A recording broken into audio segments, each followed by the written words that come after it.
Hello everyone, welcome back to Tech TV and another easy to follow tutorial on Snapchat. In today's video, I'm going to show you how to fix the zoomed in camera on Snapchat, so please make sure to watch till the end. Subscribe to our channel Tech TV and ring the notification bell so that you'll get notified on our next interesting upload.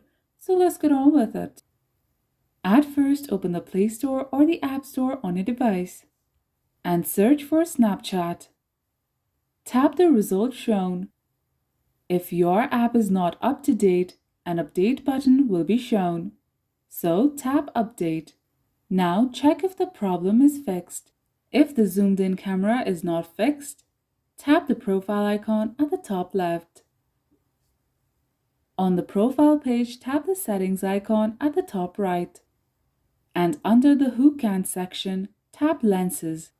Tap Clear Local Lens Data and tap Clear to confirm. Similarly, tap Clear All Lens Data and tap Clear to confirm. Once you do that, restart your device and check if the problem is fixed. And that's how you fix the zoomed in camera on Snapchat. If you liked the video, please leave a like and let me know if you thought it was helpful in the comment section down below. Thank you for watching, and I'll be back with more interesting tutorials soon. Until next time.